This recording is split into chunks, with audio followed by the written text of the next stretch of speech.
पाकिस्तान में घरों और इंडस्ट्रीज की बिजली आपूर्ति काट दी गई है। नकदी की तंगी वाला देश अब और बर्दाश्त नहीं कर सकता। अपने बिजली नेचुरल गैस को ईंधन देने के लिए विदेशों से प्राकृतिक गैस या कोयला खरीदने के लिए शहर के मोहल्लों में बिजली के लिए लोग डीजल जनरेटर लगा रहे हैं। जब नल सूख जाएं तो कटौती और अतिरिक्त पानी की टंकियां एक कठिन स्थिति है जो कुछ सर्टन एरियाज तक ही सीमित नहीं है।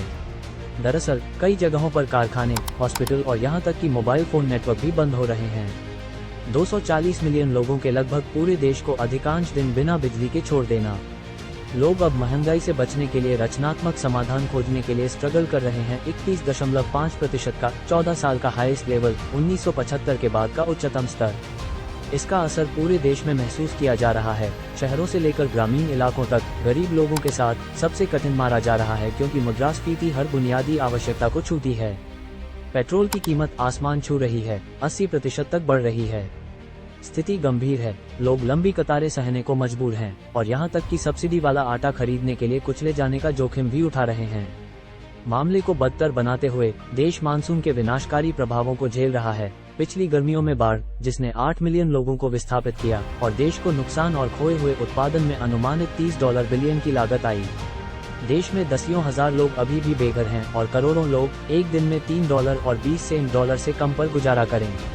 साउथ एशिया में पाकिस्तान का मुद्रास्फीति दर दिवालिया होने के बाद दूसरे नंबर पर है। श्रीलंका की दर 51%। पाकिस्तान की स्थिति उन दबावों की याद दिलाती है जो बहुत छोटे लाए हिंद महासागर आइलैंड स्टेट ने घुटने टेक दिए और अपनी सरकार खड़ी कर दी।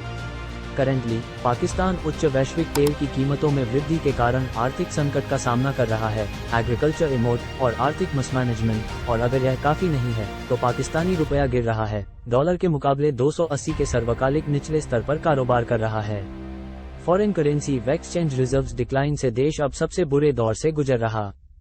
शांतिकाल में भुगतान संतुलन संकट। पाकिस्तान एक अनोखा परेशान करने वाला देश है।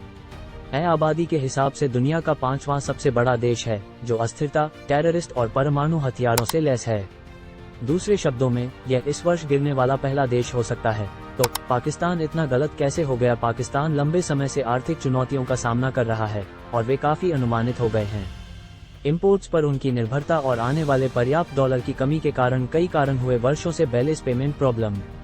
ऊपर से देश ने कर्ज के ढेर पर भी ले लिया है जो विदेशी उत्पन्न नहीं हुए विनिमय, चीनी वित्तपोषण का उपयोग, विशेष रूप से सड़कों और पावर प्लांट्स जैसी चीजों के निर्माण के लिए, जो सुस्त निर्यात संख्या को बढ़ावा देने में विफल रहे हैं।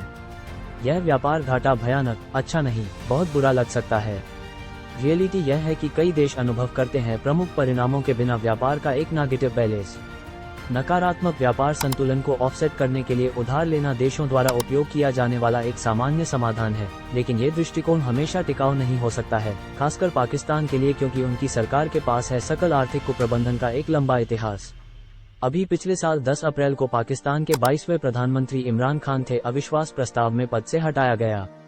यह निर्णय कथित तौर पर सेना के जनरलों से प्रभावित था, जो पाकिस्तान को स्थानांतरित करना चाहते थे। श्री खान के पश्चिमी विरोधी मुद्रा से दूर रुख और इस धारणा को पूर्ववत करें कि देश चीन का पिछलग्गू है। सेना ने मूल रूप से भ्रष्ट राजनेताओं के एक सेट को क्रम में दूसरे के साथ बदल दिया, अपने स्वयं के शक्ति आधार को बनाए रखने के लिए। स्वतंत्रता प्राप्त करने के बाद से पाकिस्तान का देश को चलाने में सैन्य भागीदारी का इतिहास रहा है। 1947 में, चाहे सैन्य तानाशाही के माध्यम से या पर्दे के पीछे के तार खींचकर, राजनीतिक लीडरशिप के बीच सत्ता को संतुलित करने के लिए राजनीतिक नेतृत्व अक्सर सेना पर निर्भर करता है। शामिल करने के नकारात्मक परिणामों पर विचार किए बिना राज्य के प्रबंधन में सशस्त्र बल। हालांकि जब एक आर्मी सरकार अल्पकालिक लाभ को प्राथमिकता देती है, तो ये गंभीर दीर्घकालिक हो सकता है पूरे देश के लिए परिणाम। यह व्यवहार सरकार के कामकाज को खराब कर सकता है और लोकतंत्र को कमजोर कर सकता है। विभिन्न समूहों के लिए प्रतिनिधित्व की कमी के लिए वीडियो के 2 पार्ट के लिए कमेंट कीजिए।